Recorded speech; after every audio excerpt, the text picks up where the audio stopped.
also escape from some of the fighting that Fred Brion's going to look for around the mid-game.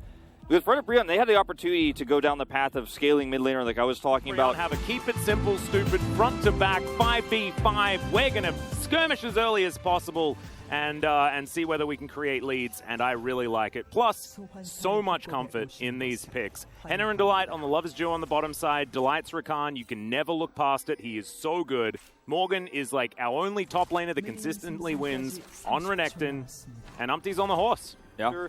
And they will, of course, have the ability to do some shock blast damage before the fight ensues. So Umpty may be getting punished here. Yeah, he's going to get the speed up. Knocked back, though, by the big old hammer.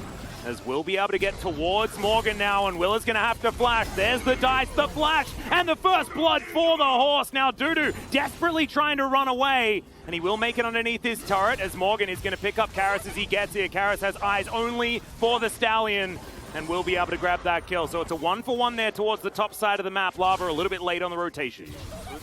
Looking like he wants something towards that bottom side as Samdi is going to move over there. I think they had vision of where the Thresh is, so they know that the Jinx is alone, but looking like they're looking for the 3 instead. Ulti comes forward. Charm is going to go wide there from Karis, unfortunately. Willa burning down. Super Mega Death Rocket's going to sail by as Lava looks for the chain, does not get it. That is just going to be Harmolife Esports tidying up Umpty. It looked like the engage was good, but they didn't have enough. Yeah, they didn't have enough. That was a really nice... Press R, press E, do 1 billion damage in one go, and then don't mind if you die afterwards. Yeah, and it's a squishy comp from Harmolife Esports outside of Xinjiao, so it's a very strong way to get your comp ahead. As we're going to look for a potential steal here. Yeah, Shirley getting taken down relatively low, gets her eye poked just a little bit. Will is going to come in as there's the grand entrance. Ulti comes through from Umpty as well, but it's not really going to do too much as the Rift Herald now smiteless as the horse is dead. Karis looking for stragglers as Henna is going to flash to get himself out of the way. The Battle Dance comes in, and the outplay was almost so beautiful. In the end, it does work, but it's a 1-for-1, and that means that Harmolife Esports win the fight. Morgan, now without an ult, trying to 1v1 up against Dudu, gets the slice and the dice. And now Lava fighting out against Bot, who throws down the lantern to gather his Jinx to himself. And Will is looking for this Crocodile and not just press R straight away. Maybe try cantering around a little bit, you know, just test out some of those equestrian ways that you have available to you. There's Morgan looking for a bit of a flank here. Morgan picks up, Willa picks up the aggro of this Drake. And the Crocodile continuing to move on forward. Karis dives on in as Umpty now presses W and stays back this time. Henna's going to grab that first kill onto the jungler as Karis dives over again. Umpty, good fingers on that smite as that's a brilliant Everfrost as well as Karis is going to get blown up. A double kill for the Xayah and Fred Brion. This trotting around here. This very likely will be, you know, the game-deciding fight, actually, even though it's not the soul itself, because if Fred and Brion win this, they're going to have so much control over this game. If they lose it, though, Harmolife Esports have slowed it down too much. This is so critical. This fight is very likely going to set the pace of the rest of this game, and Morgan, nice angle here. He's got a control ward, so he knows he's unseen. Now seen. Places the control ward down, as now Henna down to half health. Super Mega Death Rocket lands onto the light. Who's standing in the back there, but there are lower health bars. It needs to be on Lava as the quickness has been popped. And now Delight's trying to get on in there. It is going to be the Drake for Umpty, and look at the AoE damage. Lava stunned to pop off here as the Silas is now online. Samdi's going to have to flash to get himself out. Chains are going to miss, but the damage has been done. And Fred and Brion, can they get even more? I think that this tower... He just won't. He's just not here. Yeah, and Lava has teleport, so he'll be able to get down whenever he would like to. As teleport to come through from Harmolife Esports, Willa is going to engage onto Henna, but the Featherstorm is going to be there. Fair bit of damage, and now Willa, he's just standing alone in the front line. Karis doesn't find the charm, and Lava's teleported in as well. Fred and Brion do not give up position, and the poke damage from Henna is higher than Dudu? Yeah, it's just unreal. Now they have control of this choke point with this Renekton. Right now his ult is going to wear off here. But they still have the Hecarim ult. Fred and Brion get this Drake for free. That is the Infernal Soul at 30 minutes here. But if it's like 34 minutes and there's only 10 kills in the game, you look at the comp of like Renekton, Hecarim, and Silas, and you're like, oh, well, they're going to lose. Yeah, exactly. But with Harmolife Esports unable to really get any prior or take control over any of these team fights, they just have not looked competitive, even though their comp should, in theory, at this stage of the game, have started to turn the tide. As we were saying, they just couldn't pull off those fights. And there was a lot of disjointed setups. As Yeah. they're actually going to do more than what I said. They're going to 1-3-1 and look for 3 inhibitors here. And you know what? I think they're going to get them. And Willer is also going to lose the majority of his health bar just from some feathers passing by. Very dangerous feathers. Certainly watch out for those. Birds, scary, scary creatures. As now Nexus turret's under fire. There are so many siege minions bearing down on the base of Harmalife Esports, and it looks like Predaprion will just try and keep them alive. And this Nexus turret, this first one, is going to go down. No engage necessary to guarantee that one. As you got a back coming through from Lava, he'll just restock his health pool. Karis dives on in. Everfrost not going to connect to Sunday. Almost just explodes. And now the dive comes through from Lava. Throws down the ulti that he picked up from Willa. And Morgan just lying on the outskirts. They are taking this so slowly, but being able to pick up what they want, that's a stopwatch. Bit of a nervous one there from Dudu as he runs back to his fountain. Willa will fall down. And now the Nexus is going to follow suit. Predaprion, man. At the end there, they did not give Harmalife Esports any chance to do anything. That was bad, right? You're not going to say that that was a good thing, but the idea of being on that flank and making those plays, they have to make some sort of play if they're going to win the game. As Henna, 24.2k, this Xayah, absolutely fantastic. If you have a look at the composition, Wolf, can we call it Silas and his...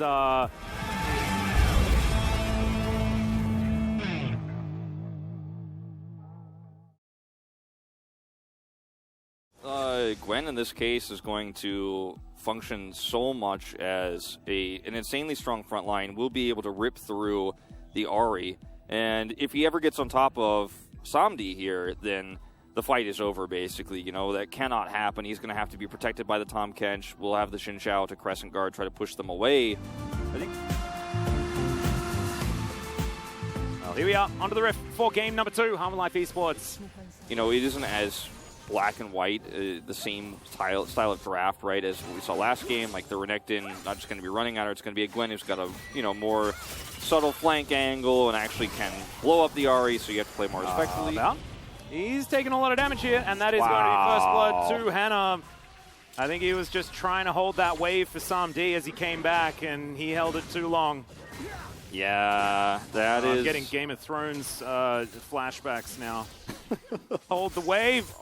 That's first blood. Going over to Predaprion here is... Yeah, he's just holding it so far away from turret and in Zenith Blade range. And I don't think we have to say anything else. He also flashed. I didn't realize that the first time around. Ooh. Yeah. Oh, Chains just barely missed there as they do get the flash out of Karis. Level 5 for the Ahri is now Lava's going to flash as well. The Ignite's ticking down. And they are going to be able to get this minion wave out of the way. Lava goes back, doesn't have teleport, but there is no wave, so he should be able to make it back just fine. And, oh man, now he's actually looking for a bot lane. Oh, the chains connect, and Bout's like, everyone's here! Shield of Daybreak comes on through, and that is easy pickings. Just going fishing there on the bottom side, grab themselves a catfish, and they'll grab some plates here as well, so they got something to eat it on. I mean, this is, you buy the call as the Jinx because you're expecting to sit under turret like this and just farm it out because you died early, or your support died early, that is to say in this case. But Predaprion, even though they really want to take this fight desperately, they are not going to have the positional advantage going into this. Dudu also trading out very nicely. Yeah, Morgan gets into the mist, but Dudu's in there as well. The Ignites are ticking down, and Dudu's going to win the battle. It's a solo kill on the top side. Make that 12 for the top laner of Harmalife Esports, but they're still going to go for the fight. Predaprion, can they actually get themselves in here as Willa has to flash to get himself out of the way. The onslaught of shadows is there, and Lava secures the kill. Blade Caller not going to find any targets, but Samdi is trying to run away from Umpty. Karis is going to come through and save him,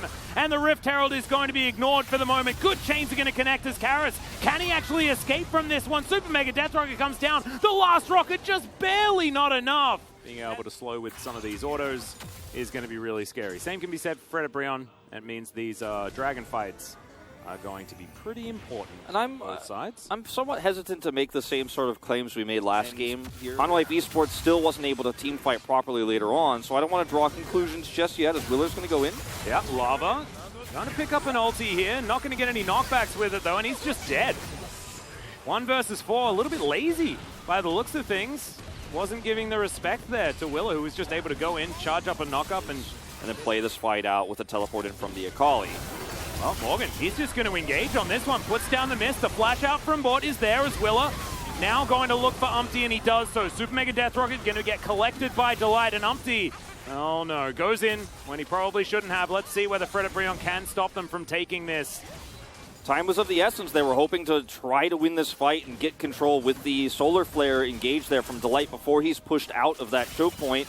But the teleport came in quickly. They punished Umpty immediately.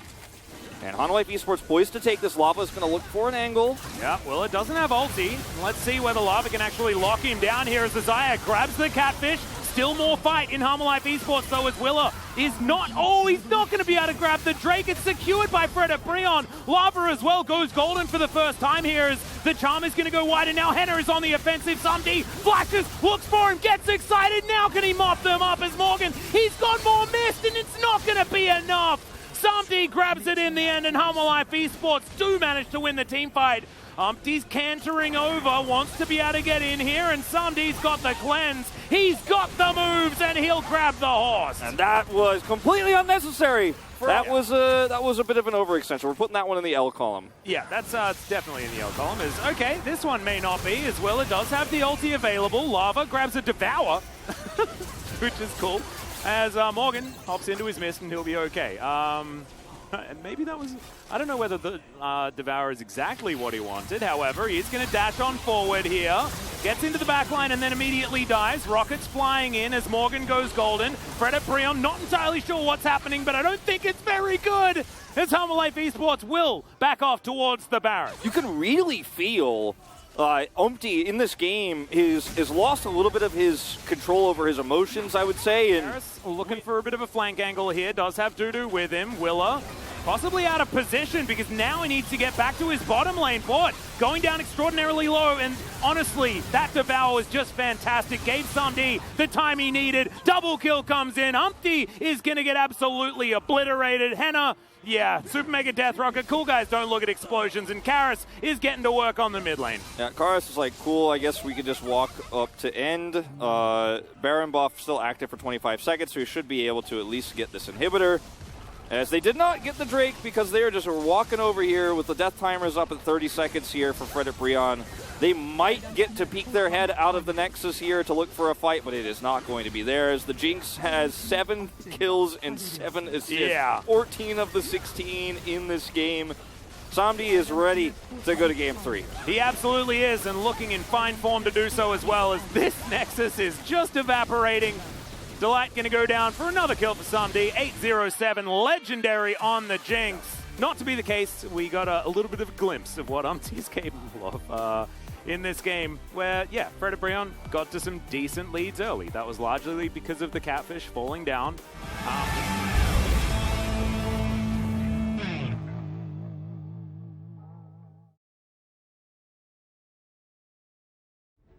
That could be very volatile in the mid lane. Yeah, and also Ari was historically a pick into Twisted Fate just because she does have the ability to lock him down and things like this. And it's Hecarim with the RE2, so even if Twisted Fate is fishing for gold cards, you know, the counter engage from Willer can be really strong. They will have a Gragas for Peel later on for the Aphelios. I'm still looking at that bottom lane. I'm still looking at the fact that there's a Jinx into an Aphelios, and I just cannot help. It's tricky to try to make that play happen topside because even though right now Dudu has the push in, he's never really going to have enough prio to feel good about that. And so he has to make his plays so transparent. If he walks away from the lane, then Karis can push hard or can look for a charm deny. And this is also a different game for Ari in terms of summoners, right? She took teleport this time to match him in lane. As here we go. Oh, yeah, Umpty is here in position. Bort's going to have to flash, and Umpty's right on top of him. It's a great knock-up. Flame Trumps are even better. As Bort knows that he's just real dead. And Umpty's going to steal away the kill. I would have liked that one to go to Henna, but being able to snowball the rest of the map definitely going to mean that Umpty can transfer that gold around, but he does need to do more. Orbit Deception. Oh, wow. That was really cool. It's like walking through the middle of the truck. Quite significantly. And it feels like Willer has just been straight up absent from this game as he's here now. Yeah, going to get over that wall as Sumd going to come on in here, flashes out of the way as Umpty's going to be dead. They should be able to trade, but they're a little bit split across this map right now as Sumd looking to try and help out, but Karis is moving down and they can't grab the follow-up kill. Yeah, looking for a Destiny opportunity, dives right on in the middle, and Lava's now in a bunch of trouble. They're looking to lock down Sumd and they'll grab him. in trade for the Twisted Fate is now Henna. Can't actually auto-attack. He's in the alcove, and it's not the kind of gaming he wants to be doing right now. It's Bort blocks the Super Mega Death Rocket. Umpty's going to get taken down, and Karis will turn up immediately. The helicopter shreds through, and Life Esports are going to get so much more. Very nice. Looks like Morgan learned something from playing on a team with Chovy as Lava turns up, going to find that gold card, gets it on top of the Gragas. Everfrost is going to be there as Morgan, tanking up the turret maybe a little bit too much, and they do get the teleport out of Karis, who's now looking for Umpty. Good little sidestep there, but I think he's still really dead. Yep, nowhere for Umpty to go, and he will just get mopped up. So Life Esports able to answer the play and then some. Yeah, that was really greedy. Lava sticking around here on the top side. That you can do is certainly very, very powerful. As now Morgan's going to move up, and let's see whether Fredabrion can actually take down this outer turret in the mid lane. They've got a Hecarim coming. Yeah, as there's the Destiny to come underneath this turret as well. Big flash comes out, but I don't think that Dudu's going to survive this one. Great capitalization from Fredabrion as Lava moves out of the turret range, and Hanwha will lose their turret. Great dredge line there as well, as now Willa possibly in trouble. Solar Flare goes wide, as Bort could be the one in trouble, and I like this. Just play it front to back, Fredabrion, as Zamdi trying to get the work done as he throws out the Moonlight Vigil. It's a double kill, and the years just split Fredabrion apart.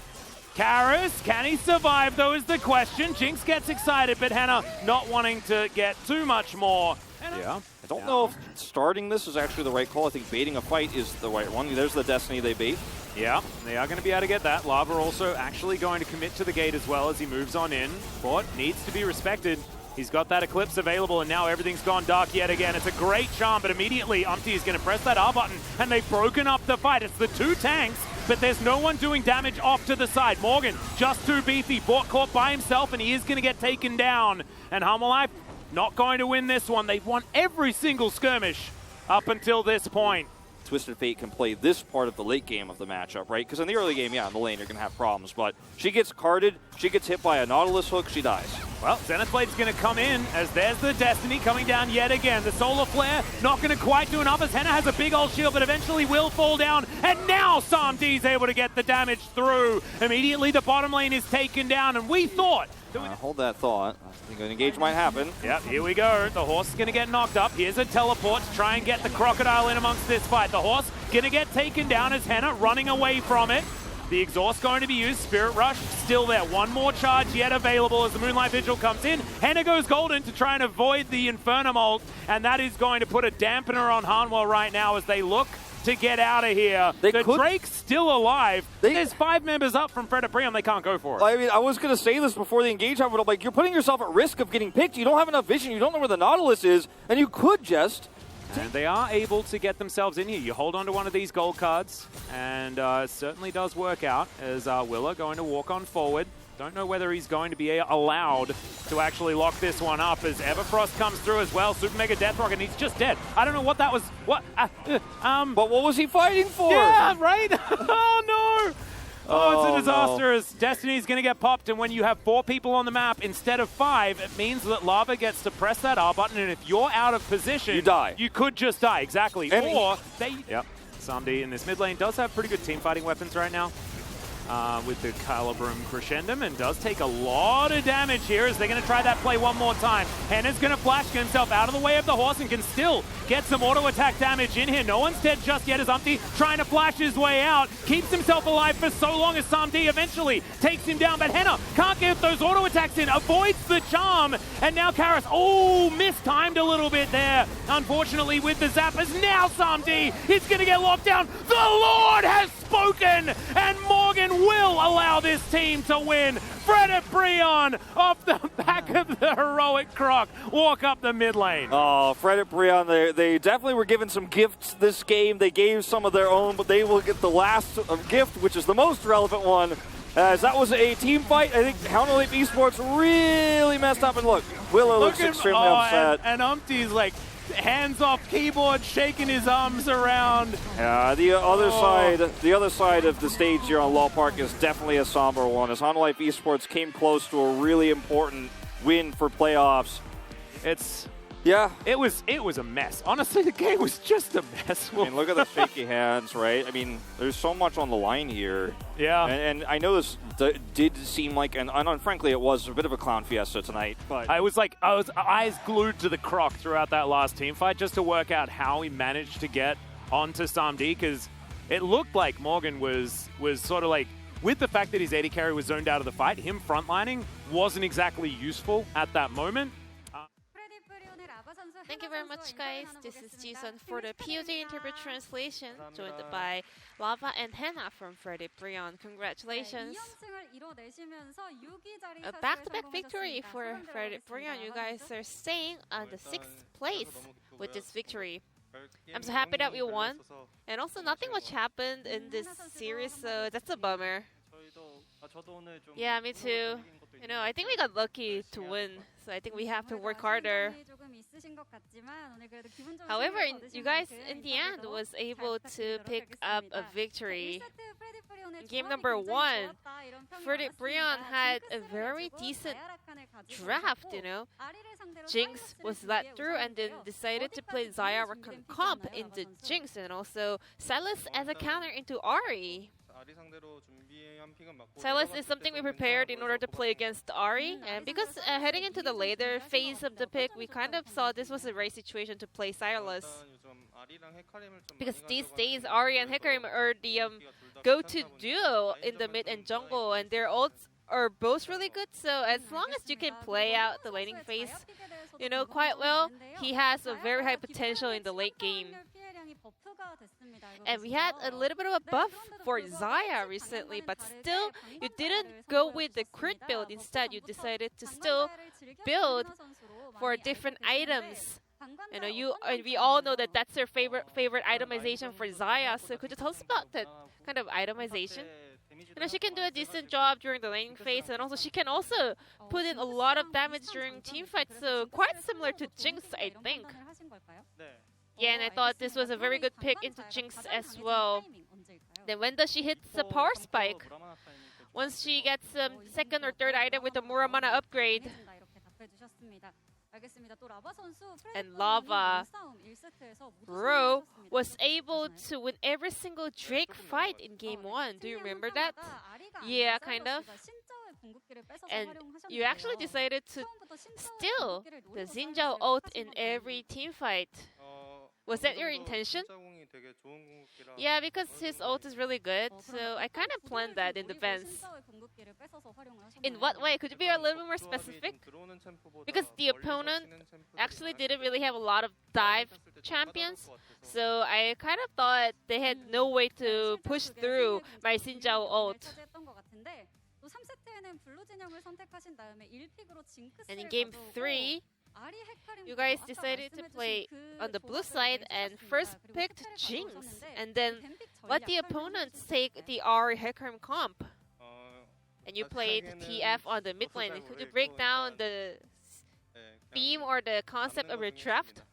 I actually don't know specifically, but I was just trying to play what was left. I don't think TF is a counter into Ahri, but still he looked really good in order to kind of finish out our comp. And Hannah, well, in game 3, TF was not able to do a lot of work, so it was not easy for Bro, but were you sure that you guys will still turn the game around? I mean, yeah, it was a little bit hard, and we were falling a little bit behind, but still, I was confident because we do well in the late game. And the Bro players are so happy at the end of game 3. So when was the moment that you thought you got the momentum to close out the game?